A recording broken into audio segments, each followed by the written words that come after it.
Hello, this is Rudy Giuliani. I know it might be a bit of a surprise with the sunglasses on, which I usually don't wear, and with the, here I am baking in the sun with my jacket on because I'm old-fashioned and have great respect for my audience and the topic we're going to cover.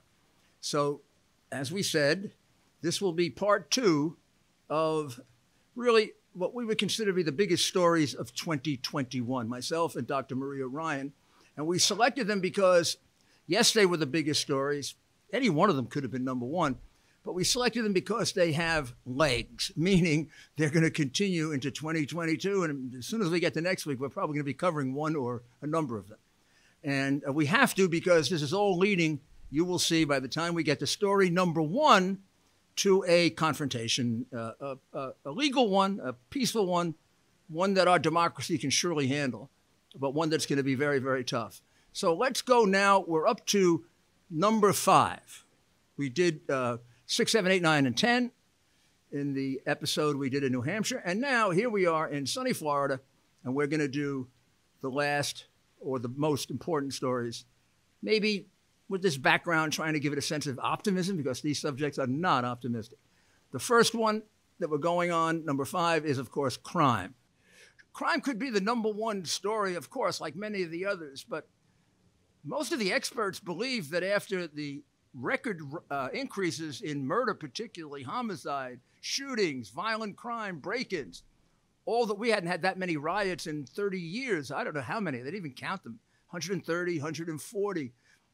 26 people dead from Antifa and Black Lives Matter, sponsored by George Soros, by the way. Most of them let out by DAs sponsored by George Soros, by the way, and the Democrat Party.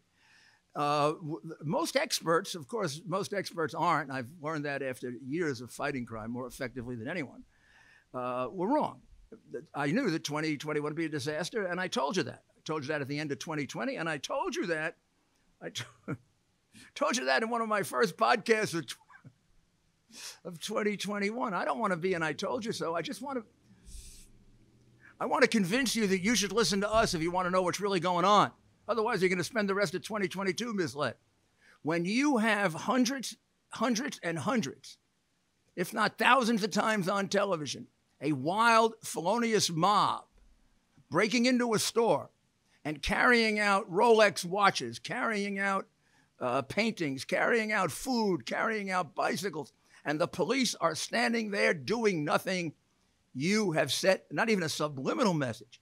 You've sent a message. The streets are yours, baby. The cops can't do anything. And once they saw that, they just went nuts.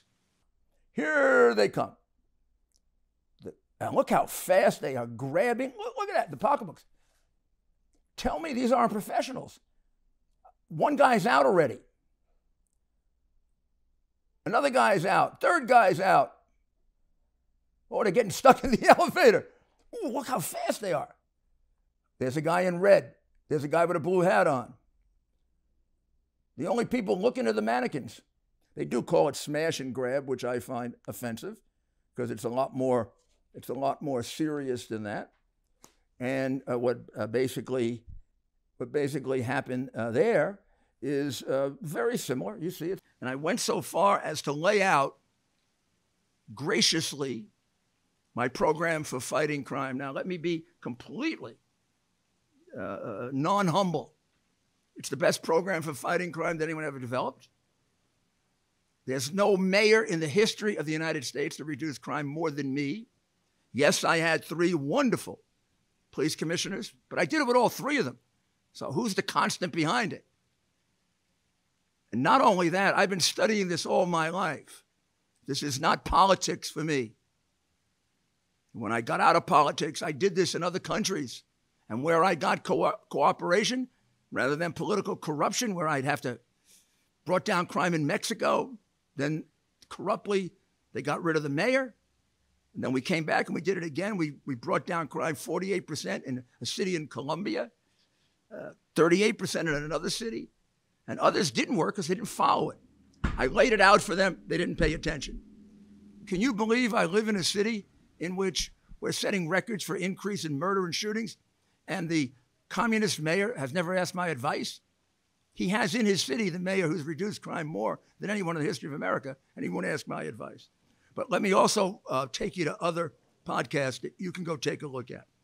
You can go to 118, the podcast with Lara Logan, which we're going to talk about a little later with regard to the border, and you can see you're locating something that a lot of Americans didn't know, which is the control the cartels have not only over the border, but over many American cities. They allow the people in. They're the vetters, the people who come into the United States. And then, thanks to Joe Biden, these illegals, unvetted for COVID, unvetted for crime, unvetted for sexual perversion, unvetted for selling fentanyl, are kindly distributed throughout America by Air Biden or Bus Biden. Yes, and we laid it out all with a map, every single city. You want the proof of it? Just 2 days ago, a report from the FBI. This is the year, of all the years we've had drugs, this is the biggest year for death by fentanyl. That is a clear indication, direct evidence. It's coming right over the Mexican border. It's a real clear one. It's controlled by China, the CCP, right to the cartels, right into America. And other than when we had the French Connection and we had the Colombian cartels, we've never had an organization this sophisticated. And one of the things Lara makes very, very clear is don't think of this as some kind of a backwoods Mexican group of, just criminals. This is a highly sophisticated criminal organization, the equal of the Colombian cartels, if not the equal of, in the drug area, the mafia. It also has led to manifestation of other kinds of crimes, much more sex trafficking, both child and otherwise, because they take certain number of people. They take them as payment for letting people in. Jaco Boyens reviewed that brilliantly in episode 119, very early in the year, so we could warn people. And then, of course, we did the same thing with cybercrime in 136. I'm calling these out because you've got to look at these early in the year and you'll see what's going to happen. We're going to do it again this year. And I know now with the expertise that we have and the contacts we've made, we'll be even clearer. Well, we could go through this in great detail. We're just going to put one picture up. That's it, one picture. You can go back and look at episode 193. Episode 193 is the culmination of what Joe Biden and the Democrats did to us. It's the smash and grab, unheard of, complete disrespect for law and order. The numbers may still be less for crime overall, although the increases are setting records. But the boldness, the disrespect for the police, the disrespect for you that is shown right on camera is frightening. It's got to change. And I guess the best indication of what I'm saying is we're ending the year with 12 cities for sure that will set their own internal record for murder. What a year, 12. It's going to be 16 by the time we get to the last couple of days. Two of them right next to each other, St. Paul and Minneapolis. Of course, that's where the mayor, the cowardly mayor, let the criminals that the Bidens and the Harrises got out and George Soros supports, got them back out on the street so they can continue it. No wonder there's so much crime there. So we're going to have 12 cities, record homicides. Some that are left out have incredible numbers of homicides. Chicago, hard to break Chicago's record, although it's one of its worst years for crime. Philadelphia has so much murder, it's more than New York and Los Angeles combined, and both New York and Los Angeles are having bad years. All under Biden, all under Democrat mayors. That is not an accident. How can that be an accident, that it's all under Democrat mayors? You've got to vote Democrats out of cities, turn them over to reformers, Republican or independent, and let them fix them like I did. And I am willing to go there and show them how to do it. Not out of politics. I'll do it for a Democrat if he wants it. I can bring down crime in any one of those cities if you just listen to my, I don't even like 10-point plan, 5-point plan, my plan. It's a philosophy and a process. And it works when it's used right, always, and more than any other plan has ever worked in the history of this country. So this year, we're going to be very vocal about it. Well, now we will get to number 4. what we would consider to be the fourth most impactful story, or if not that, the one that will have the most legs going into the new year. It'll just seamlessly go into the new year. And it began on day one of the Biden administration. Actually, it began in the year before as Biden, Harris, and all of the very, very now far left socialist candidates were encouraging open border. One ridiculous suggestion after another. Free medical care for anyone who comes in. Everybody can become a citizen. Free welfare. Even backup COVID payments. New York paid out billions in backup payments to illegals, or hundreds of millions. I'm not exactly sure what. So did others. This created a built-up all throughout 2020 of everybody getting ready to just storm the border. They did. And very early in the year, once again, Rudy's Common Sense podcast predicted what would happen. And we did it with the help of the person who possibly knows the most about this, and that's Lara Logan. So that's episode number 118. Now, there's nothing much to add to it from way back then. She disclosed the cartels, that they control things, that they're different than the cartels used to be. They're much more sophisticated. They're located in cities. And then how did it play out all year? Played out all year with fentanyl becoming a record for death this year. It kills more people than all these COVID things where we're using fascist tactics to deal with innocent people, including 4-year-old boys. Probably we're going to have 2 million people that come in. Record under Biden. Great record, Biden. Fabulous. The worst part of the 2 billion that come in, both Lara in her podcast and independent studies by MIT for sure, maybe Yale as well, but I remember the MIT studies say that 40% more come in than those who are detected. And Lara points that out in her. She'd probably make it higher. Meaning, while the scarce or limited resources of Border Patrol are taken up trying to pick those 2 million coming over the border, there's a lot of room for another million just to come over completely undetected. Not much difference, because the ones that we take in, we don't do much with. We don't vet them for COVID. We don't vet them for fentanyl. We don't vet them for crime. We don't vet them for sexual predation. We don't vet them for a damn thing. All we do is put them on air Biden or bus Biden and send them to your city without telling you. You want to know why we set a record for fentanyl? China to the Mexican cartels, and then distributed by air Biden and bus Biden to your neighborhood.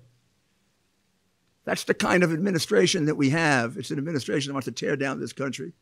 We can't let it happen. So let's go to Lara, and let's hear in her words the explanation that she gave. Border Patrol doesn't test anyone for COVID. And so now family groups are also being released into the country. They're not being tested. Unaccompanied minors are not being tested. Those numbers are through the roof. That's a lot of material for people to cover. So let's go back for 1 second, because this one really, really confuses me. So if a couple comes in and they're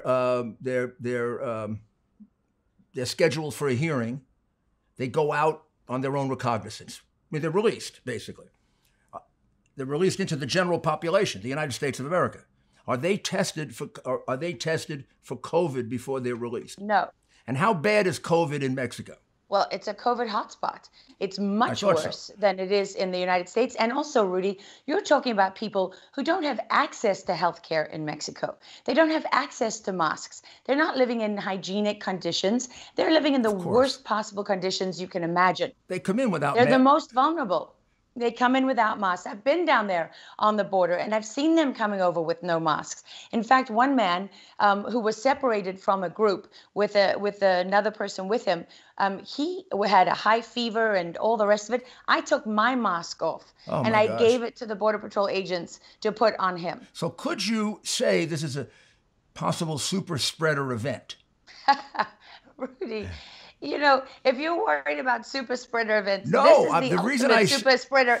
No, I'm saying this is the ultimate super spreader event of all time because you've got, look at the numbers. 102,000 people came over the southern border in the month of February alone, and not one of them was tested for COVID. Now, when the cities get them, like the city of Brownsville, they tested people. But it's up to these border towns and border cities. If they have the money and the resources and the inclination, they can do testing. But Rudy, these towns, they're poor anyway. Of course they are. Of course they are. Yes. These are some of the poorest places in the United States. The only reason I ask you that silly question, which you appropriately laughed at, is maybe we can get the attention of the left wing if we say it's a super spreader event. I mean, my goodness, a football game gets them concerned with 30,000 people who are spread apart by 10 miles. These people are coming over. They've been together for weeks and weeks and weeks. They've been in some of the most infected parts of the world. And we let them in, we don't test them, and we send them into cities. And then they can go to other cities if they want. Well, in fact, and not only that, we pay for that, right? So we pay them to be super spreaders. The U.S. taxpayers are paying to put them in facilities, to house them, and to put them on buses and send them all across the country. And no one is telling you when they're coming into your community. Nobody is telling you how many are coming. And so far, although there's been very limited testing by city officials in border towns and cities. How much equity do you have in your home? 50,000? 100,000? More? Cybercrime experts are alerting homeowners that the more equity you have, the greater the chance foreign and domestic criminals will come after you. Title theft is one of the fastest growing crimes. Home Title Lock, America's leader in home title protection, is alerting homeowners they could already be a victim and not know it. Here's how it goes down. First, cyber thieves search hundreds of public databases for high equity homes. Next, they pull your home's title that's online. They forge your signature stating you sold your home, and they take out loans using your equity. You're not covered by insurance, your bank, or common identity theft programs. Protect your most valuable asset. Register your address now to see if you're already a victim and receive a complete title history of your home, a $100 value free. Go to HomeTitleLock.com. That's HomeTitleLock.com. Welcome back, and I hope you enjoy the background music being provided by the Palm Beach Symphony construction workers. I'm used to this because I come from New York. If they didn't do it, I would go pay for them doing it so that I could relax. So I hope you enjoy the background and look at the beautiful scenery. It's worth it. So I'd rather be out here than inside. So you're going to have to listen to me over it. And I hope you enjoy it. But how about top story number 3? Again, it could be top story number 1. Dr. Ryan and I selected these based on which ones we thought would have the most carryover into 2022 and beyond. And that would be, of course, COVID, which President Biden announced we had conquered mid-year. Also, he announced last year that he had a plan for fixing it, and that Trump didn't. And Trump should have been removed from office when he lost, like 100,000 people or something like that. And no president should remain in office if he lost that many people. Biden has now gone way, way beyond the losses under President Donald Trump, who was dealing with, after all, a surprise, shocking phenomenon, and with warp speed was able to bring together all kinds of therapeutics and vaccines. And he can't even get tests delivered on time. More people have died with all the experience they had than under Trump. Whatever he touches turns to a disaster and crisis for the American people, because beyond everything else, it is quite obvious that he and his administration are not competent to manage the enterprise called the United States of America. And when the history of this is written, it will not just be about gross incompetence. It'll be about a massive scandal that will include, at the very top of it, Dr. Fauci, Joe Biden, the Democrat Party's use of the pandemic and exaggeration of it at times, in order to gain political advantage. They're depriving you of treatments that would be life-saving. That would be Fauci, Biden, the Democratic politicians, and their bought and paid for media and their Silicon oligarchs, all of whom kept from you life-saving therapeutics. Just ask yourself, when have we ever dealt with a disease and had no therapeutics and just waited for a vaccine that now turns out to work for 4 months and then you need 3 more, which really means it doesn't prevent the illness, it lessens the symptoms, which makes it a treatment, not a vaccine? This is a disaster, and when the history of it's written, this will be one of the great scandals of our time. Dr. Maria Ryan was on top of this from the very, very beginning. She was the first to interview Dr. Yan, the whistleblower who got out of China with her life, who revealed that it was the Wuhan laboratory that was the source of the virus. No question about that. She proved it 100 times over and has continued to do it. She's been interviewed twice by Dr. Ryan on our podcast, and now has become somewhat world famous as a result of it, and been corroborated by other whistleblowers and numerous honest scientists. And the mere fact that China won't turn over the records proves to you what's going on. That's Dr. Li Men Yan, and her interviews with Dr. Ryan. You should really re-listen to. They are quite important. And starting from the early days of the pandemic, Rudy'sCommonSense.com, with the help and really guidance of Dr. Ryan, has been very, very much on top of it. In 2000, I did a series of podcasts with experts showing how this has been politicized, and politicized to the point where you were being deprived of life-saving treatments that luckily I was able to obtain for my friends, for myself, and for others who just contacted me. So I have firsthand knowledge of just how effective these are.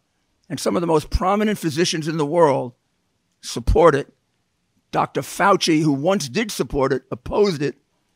And I think you can draw the conclusion that he was making room for the big money makers. These were cheap little drugs. He had big multi-billion-dollar vaccines on the horizon. In 2021, the podcast that really went viral was the one that Dr. Ryan did, exposing Dr. Fauci's connection to Moderna. That may have been the first really hard proof of just how warped Dr. Fauci is and the damage that he's done to us. Let's listen to a clip from that podcast that went over 1 million viewers. Their work, and it's entitled "A SARS-like Cluster of Circulating Bat Coronavirus Shows Potential for Human Emergence." This is in 2015. The names, several scientists on here, but names of note: Dr. Shizheng Li of China and Dr. Ralph Barrett of the University of North Carolina. So any research article, you go through the cause, what they did, how they manipulated the virus. At the end, it's very typical for you to talk about acknowledgments, who supported, where you got grant funding from, ethics, how you dealt with animals. And this is clearly, I mean, there's no question that this is gain of function. This is gain of function. At classical gain of function experimentation. Yes. They're trying to create a novel a coronavirus that doesn't have a cure of any kind. Right. And then next step, they're going to try to develop a cure. But they haven't even gotten to that step yet. Okay. So at the end of this research article, you will see the acknowledgments. They acknowledge support from the National Institute of Health, Francis Collins. And that is the organization right above Fauci, and Collins is really his boss. That's correct. Right. And then also specifically thanking the National Institute of Allergies and Infectious Diseases, which is Dr. Fauci. Well, I think that gives you a sense of what Dr. Fauci is all about. Dr. Ryan continued throughout the year, both on the podcast as well as on Uncovering the Truth on Sundays, 10 to 11 on WABC radio, to uncover questionable facts about Dr. Fauci And now I think it's all been spelled out in great detail with tremendous annotations in Robert Kennedy's book about Fauci, which they're doing the best to ban, but I think it's number 1 or 2 or 3 on most lists. And it's a devastating indictment, and it's hard to even figure out the man's motives. But an awful lot of people died because of the games he was playing. A lot of people. And then, toward the end of this year, both Dr. Zelenko and Dr. Harvey Reich, Dr. Zelenko at episode 192 and Dr. Reich at 195, really summed up the whole thing and explained the fatal decisions that were made that I think will become the big facts when this scandal is uncovered. And now we're up to story number 2 of most significance in 2021. And appropriately, we're coming to the latter part of the day. You can see it's a little darker out and quite beautiful here in Palm Beach. This story is not beautiful. This story is one of the greatest disgraces in American history, and it probably will be recorded as one of the great betrayals of Americans and our friends, and that's Afghanistan. The question is not the withdrawal. The withdrawal was decided on by Donald Trump, Barack Obama, maybe even Bush way back. It was a question of how to execute it and how to do it. And over a period of time, Obama and Trump brought the troop numbers down, but always with care for the advice of the generals that it not explode into an immediate terrorist takeover of the Afghan government, so that the Afghan government would get a period of time in order to establish itself. So Trump set a date for the withdrawal. It was about a year and a half ahead. He brought the troops down to about 3,000, 2,500. But he set a group of conditions down that they'd have to follow that would give room for the Afghan government, which they never followed. And therefore, when he left office, the plan was there, but none of the conditions had been met. And from Trump's point of view, he was not going to go forward with it. Biden's immediate defense when it turned into a disaster was to say, oh, it was Trump's plan, he couldn't change it. The problem with Biden as a liar is he's a stupid liar, because he actually did change Trump's plan. The plan that he couldn't change, he changed. He moved the date all the way to September 11 so that he could have a political victory on September 11. This is at the core of some of the corruption of their thinking. A matter of life and death is turned into a political show. Also a dumb one, because the people on September 11 who are suffering are not going to be particularly happy about him pulling out of Afghanistan, the place from which the September 11 attack took place. But put that aside, it's just another example of the incredible incompetence of this administration. But then the things that they did here, some of them are understandable from the point of view of the goal they have, which we'll get to in the last story. But some of these things are just incomprehensible. Even if you're a criminal, a communist, whatever, these just lack common sense. First of all, he put it off until September 11, so he could have a big ceremony on September. He eventually had to change that. He completely overruled the advice of his generals to leave a small group of troops behind. And then he lied about it numerous times. And the generals eventually told the truth under oath. So the generals say they advised him. The generals are still working for him. He says they didn't. Somebody's a liar. Our top generals or our president. But I guess it doesn't matter, because our top president is also a crook. So then he did something that will never, ever be explainable. He took out the troops before the civilians and left, knowing he was leaving the civilians behind in a country that's dominated by 4 major terrorist groups and probably 50 small ones who hate Americans. and who hate Afghans who help Americans. You'd only take them out if you were thinking in order to get those people killed. It's an insane decision. But the problem with it is it wasn't just his. The group of, they're like the prison guards in the World War II, right? The group of prison guards just went along with it. Then, again, incomprehensible. He gave up Bagram Air Base, got nothing in return for it. And Bagram Air Base is 400 miles from China and 500 miles from Iran, and just a few hundred more miles from Moscow. We could use it right now, couldn't we? We could use it when we found out that China has missiles that can go further into the ocean and take out our aircraft carriers than we have aircraft from our aircraft carriers that can go into mainland China. Well, then you substitute for that with land bases. 400 miles from China is crucial. Now, I don't know if this is stupid or this is part of the fact that China owns him, which everybody in America is too afraid to examine. He makes too many decisions that are incomprehensibly wonderful for China, like this one, and Russia. And it's just, to me, impossible that it's coincidental that the man's family got $30 million from China and $1.5 million in guarantees to a completely ridiculous private equity fund involving his drug addict kid, Kerry's kid, and Whitey Bulger's nephew. It's incomprehensible. And then he gives up an air base that's right on the border of China. Then he didn't react for 4 or 5 days after it became a debacle. Every president reacts within a day. Kennedy did in 3 hours, Reagan in a half hour.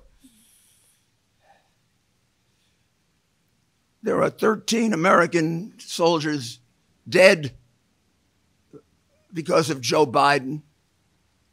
There are hundreds of Afghan allies dead because of Joe Biden.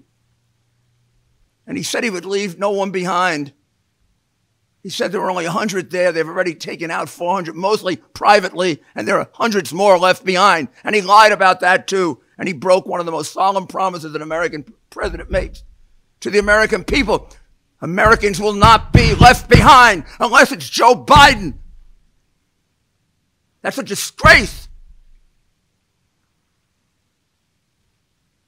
Well, we did numerous podcasts about it, but there's really one that's definitive, and that's episode 163 with, I believe, the most balanced and the best expert on these things that we have, and that's General Jack Keane.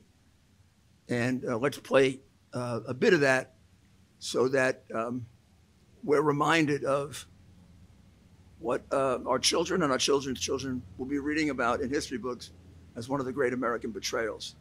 And one of the things for which Americans should hang their heads, because they chose this man as president. Oh, yeah, he was warned, Rudy. Listen, the military, the entire chain of command, from the Secretary of Defense to the chairman of the Joint Chiefs, General Milley, to General McKenzie, who runs Central Command, to the field commander in Afghanistan. The field commander in Afghanistan, well, I know all of these people. I've known the field commander in Afghanistan since he was a colonel, and he spent more than 10 years of his life involved in all of this. And I can tell you that they all wanted to stay with that modest force of 2,500. And then they also told the president there is a possibility that once we announce the withdrawal and we begin to close the 7 military bases, we won't be able to provide any help to the Afghan security forces in doing that, and because we have to be out by 31 August. That was the date. Remember, he had the 9/11 date, then he changed it to 31 August. Right. So he was told that the Taliban could potentially collapse, and this could go, south very, very, very quickly. And he in so many words, he said, "I can live with that." So he had advice that this is a dangerous situation, and we had to do. The Trump administration had made the decision that if they executed the withdrawal, it would be a conditions-based withdrawal. And condition one would be that the Taliban would not take over the country. And that meant that you would still have to provide intelligence and air support, even though you're not in those bases still in the country. And we would have had to coordinate with bases in the region, which we had begun to do, but there wasn't enough time to apply real diplomatic leverage because they initially said no, being pushed by the Russians in Tajikistan, Uzbekistan, etc., some of the places we were thinking about. But if we had more time, we could have incentivized them a lot more and maybe been able to do that. And that's what I mean by condition-based withdrawal, because you need to have that support close. Correct. If you're going to stop the Taliban from taking over. And he dismissed that. President Biden absolutely dismissed the conditions-based withdrawal. So here comes the fighting season, and everybody who's been associated with Afghanistan knows this. This fighting season begins in March and April, and it ends in the late fall when winter starts to come. And in the middle of the fighting season, at the height of it, is in the summer. So here we are withdrawing in the summer at the height of the fighting season, providing no support to the Afghan ground forces whatsoever, something they had been used to since 2014. And that contributed to their psychological collapse in not having that kind of support. And the president was told that this was a possibility. So all of this was so preventable by just insisting that we're going to set the proper conditions. We're not going to withdraw in the summer. We'll pull back in the winter when there's nobody on the battlefield. The Taliban goes back to Pakistan where their safe haven is. And that would have been a lot better. What happens to Biden, I mean, looking at him now for many decades, he has this sort of stubbornness about him. And he's the foreign policy expert, and there's a certain arrogance that he carries around with him about him believing in this, and that was reflected. Well, you could see it in his attitude yesterday, Yeah. the sort of defiance that he had. I mean, anybody looking at this, even if you agreed with his decision to withdraw, let's say you support that, how we did it, as you're saying, was an absolute disgrace and shameful. And it was a hasty withdrawal that was ill-conceived, and it denigrated into an American emergency retreat. And that image of what has taken place now will be with us for decades to come. A few months ago, talking to President Biden about keeping the force in Afghanistan, for similar reasons, different war entirely, and he rejected that advice. Another one, when the decision was, when we found the target of Osama bin Laden in Pakistan in August of 2010, I noticed for a fact because I was helping Petraeus in Afghanistan, and he told me we had the target. Biden immediately said no. He was the only principal in the national security team that was pushing back on it. And he was pushing back on conducting the attack because if it failed, there would be political backlash against President Obama. And that kind of fear-mongering paralyzed Obama from making what was an obvious decision for most people who were in the room to conduct this attack. He didn't do that attack until 9 months later in May. And President Biden contributed to that paralyzing Obama. We could have brought thousands. It's not unusual if you want to withdraw out of a country and do it safely to bring actual forces in to assist that. Because when you're collapsing and you're focusing on taking a base apart, you're not focused on the enemy.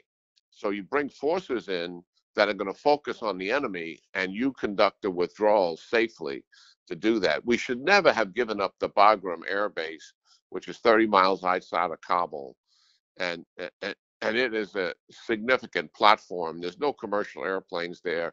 We can stack 20 C-17s there on a tarmac alone. When you say that, General, never give up Bagram, do you mean never, ever give it up? We should have kept it? Well, I don't think we should ever have given it up. I agree with you completely. Because it's a strategic base in the region. Not long ago, Mike Lindell, the inventor of MyPillow, and his team fit me for my very own MyPillow. They also introduced me to their wide assortment of other incredible products, like their mattress topper, their sheets, towels, slippers, and more. Sleep is incredibly important to me, and I can assume for all of you. It's time you give MyPillow a try and see for yourself. Listeners have helped build MyPillow into the incredible company it is today, and Mike Lindell wants to give back to all of you. You can get great discounts on MyPillow products by going to mypillow.com right now and seeing each of the specially priced items, including those in the radio listener special square.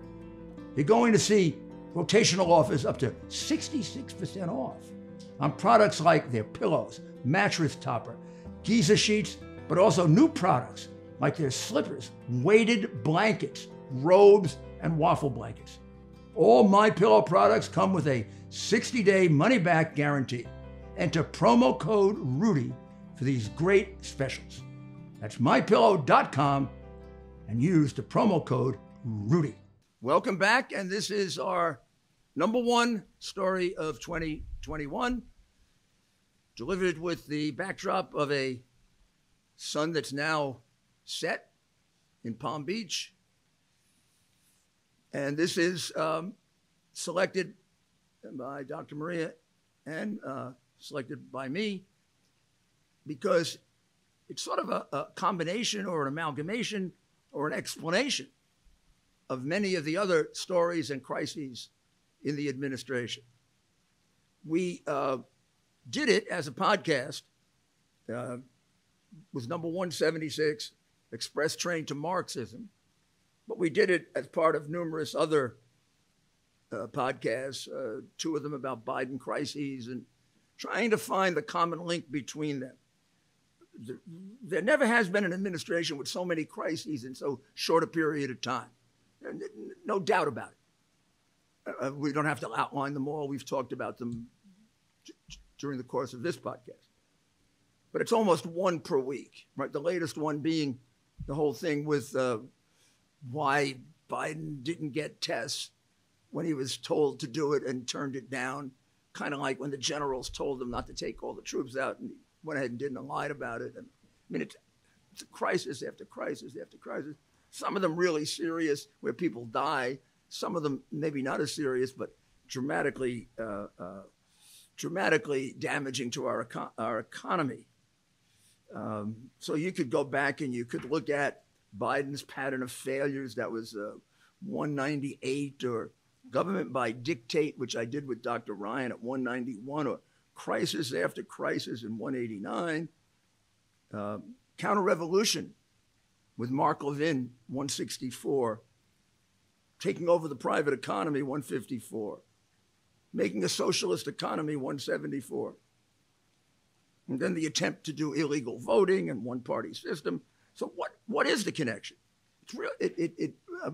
Almost by the beginning of the year, it became apparent. And it's hard to accept this, particularly with my history of anti-communism and all of the knowledge that I have about the Soviet Union and the Cold War, which I thought we had, put away and won under the great American President Ronald Reagan. We're on the road to being a communist country. I use the word Marxism because at one time, if you were to say we're on the road to communism, you'd be accused of being some kind of a McCarthy fanatic. Now, when I tell people we're on the road to socialism, they tell me, oh, no, we're there already. And when I tell them we're on the road to Marxism, they say for sure. And I even have gone so far as to say, you think we're on the road to communism? They, absolutely. So it's becoming quite obvious. Let's use a little scholarship now, which eludes these phony intellectuals that are around him. Let's go back and just look. And it's pretty much the same playbook for Marx, for Engels, for Lenin, for Mao, for Alinsky. How do you take a functioning government that runs really well, with problems, but runs better than any country in the world, the country that people want to come to? How do you ruin it? How do you get it to change its form of government from one that has worked so beautifully all these years to becoming a socialist communist government that every place it's been tried has failed and usually ended up in massive violence. Well, you got to undermine it. And Marx has the formula, and so do the others. In no particular order, but this would probably be the first thing you take out. You take God out. That's why communism is, and socialism, and Marxism are dramatically atheistic. No God. Because there can be no higher authority. And there can be no appeal to morality because they're going to remove that. Part of the road to communism, socialism, Marxism is you remove morality. Morality is irrelevant. Will it progress towards socialism or not? Which means you can kill somebody. Or you can have some kind of perverted form of sex with them if it's going to help get you there. So you take God out. You take family out. The nuclear family that we've been hearing a lot about, that's in all of the Black Lives Matter literature, who are avowed Marxists, comes directly from Karl Marx in 1850.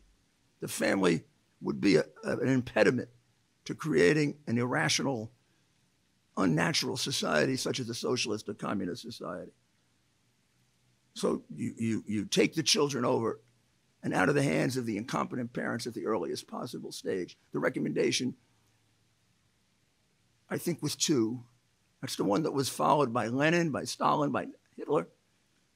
Take them away, bring them into the state school, and start brainwashing them at 2. Now you can see why we have all the money for daycare, ridiculous amounts of money, and we're going to raise the rates for people in daycare. Everybody should be in daycare by 2. And you read Black Lives Matter, all women should be working. They shouldn't be bringing up their children, and fathers should leave the house. So the state can educate your child. You heard it with McAuliffe. You heard it with Hannah 1619, whatever her name is, Jones, the communist with the New York Times. Parents should have no role in education. Where do you think that comes from? It comes from communism, my friends. That's where it comes from. And it's been going on a lot longer than we've been reacting to it, and thank God we are now. So you destroy education. You destroy a country's history. You destroy its heroes. Destroy the person who founded the country. Destroy the father of the country. Destroy the poet of liberty, Thomas Jefferson. Destroy the great emancipator and his ally, Frederick Douglass.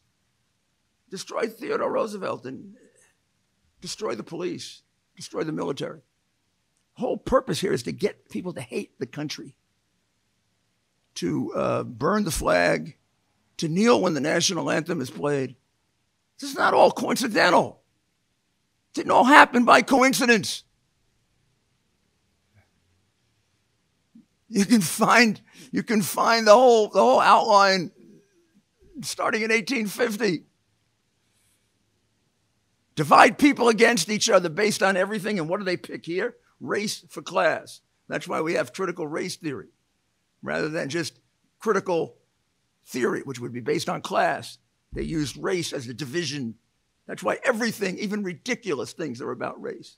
That's why we had 1619, a totally fictitious, fraudulent history of America.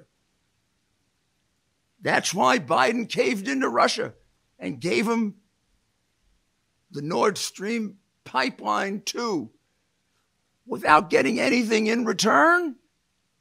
Only thing I can think of they got in return was the $3.5 million for Hunter Biden from the mayor of Moscow's wife, who was very close to Putin and is very close to Putin. And nobody cares and nobody asks if that affected his judgment. What's wrong with us? Do we want our freedom taken away from us? Don't we have the courage to ask the questions?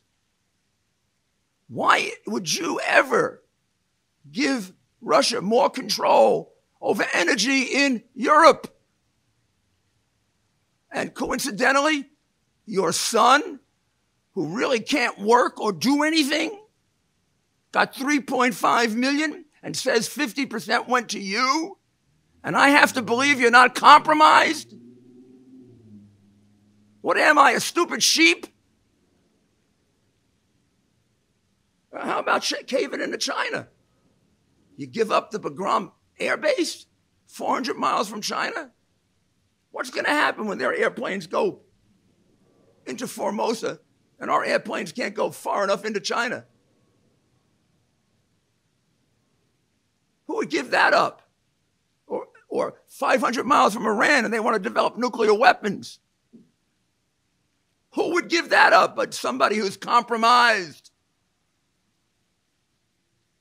Iran, you're begging them for an agreement? What? So you can give them some more in cash that they can give to terrorists?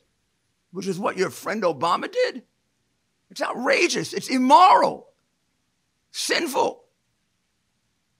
Giving money to people who support terrorists in cash. What do you think the cash was for, moron? Governments do wire transfers. Murderers, drug dealers, assassins, and terrorists do cash. That's what you were doing. And you want to do it again. You increased everything in the budget. You're driving us to bankruptcy, which is also part of the rule of how you make a communist state. You ruin the economy of the country. Boy, you're doing that for sure. For sure. You've increased every government agency by 12 to 50%, except one, defense. The increase is less than the rate of inflation that you've created. In other words, defense is going to decrease. Just as China has already built a bigger navy than ours. Boy, you didn't want to put America first. You sure as hell has put it last. Why? Isn't there anybody in this media with the guts to ask you, why are you selling us out? And finally, the economy. Oh, my goodness. The money you're spending, the money that's getting printed, all those poor people who were brainwashed and voted for you, the minorities who voted for you. Every time there's inflation, they go down, down, down. Inflation is a tax on everyone. This isn't income tax. This is, I had $1,000 in the bank, now I have only $800 because Joe Biden took it so he could give it to, Democratic not-for-profits who take most of the money that goes to the poor anyway.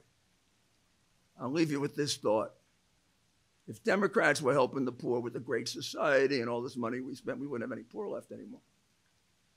Why is it that these cities like New York and I know Harlem the best and Baltimore, and why are they worse now than they were 30 years ago? Why are they still falling apart? Why does someone like Cummings, before he dies, go there in Baltimore and say nothing's been done in 30 years?